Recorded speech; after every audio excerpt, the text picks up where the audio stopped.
Okay guys, sa video ito mag-share ako ng konti regarding dito sa decision ko ng positioning nitong aking solar charge controller.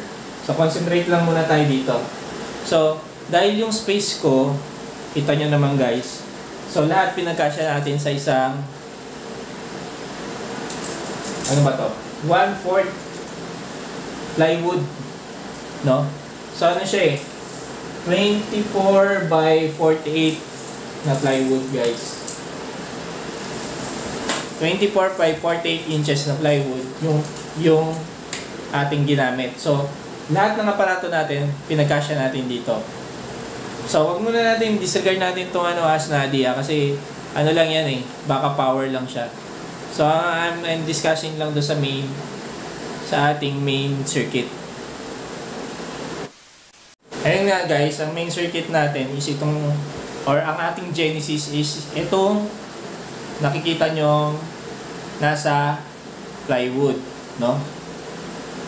Okay, ang positioning ko, ang naisip ko dito guys, kung bakit ko pinosisyon yung solar charge controller sa baba is because gusto ko siya closer sa battery. So ang battery natin is mabigat, unang-una mabigat, and ayokong napakahaba ng wiring ng ating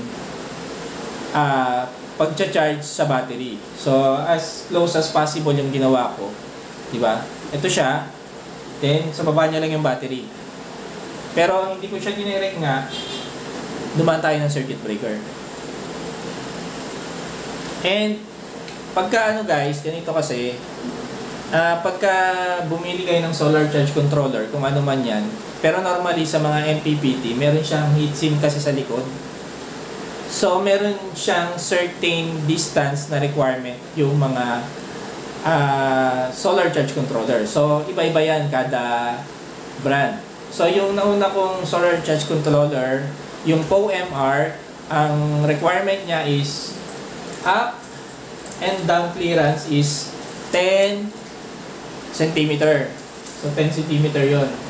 So somehow ganyan guys. 10 centimeter clearance up and down.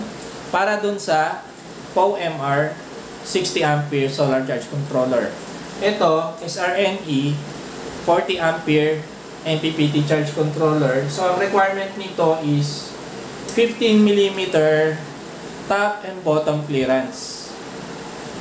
So 15 mm, sorry guys, hindi 15 mm, 15 cm. So ito yung 15 cm. Ayan, 15 cm. So dapat cleared siya. Serve as ventilation ng ating, ito sakto lang guys, yung clearance ng battery, between battery and solar charge controller. 15 cm siya. So ito yung para dun sa airflow ng ating pagdaan ng airflow dun sa ating heatsink. Okay, para sa mga baguhan guys, nakakapag-isip ano ba yung heatsink na sinasabi ko. So, ito yung aking lumang solar charge controller. Ito yung POMR 60 ampere solar charge controller. So, ang sinasabi kong heatsink guys na nasa likod niya is ito, ganyan. Yan yung tsura niya guys. So, yung charge controller natin, hindi talaga nakalapat sa wall. So, kailangan niya ng airflow, no? Para mapalamig natin yung ating charge controller. Kasi mabilis siyang minute guys.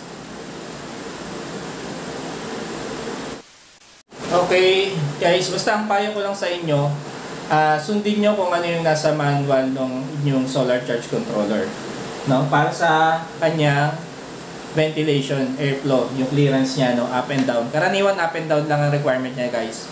So wala kang problema dun sa gilid kasi wala siyang requirement, no? And ayun nga, sa akin lang, gusto ko as close as possible sa battery, no? Para yung ating wiring maikli lang.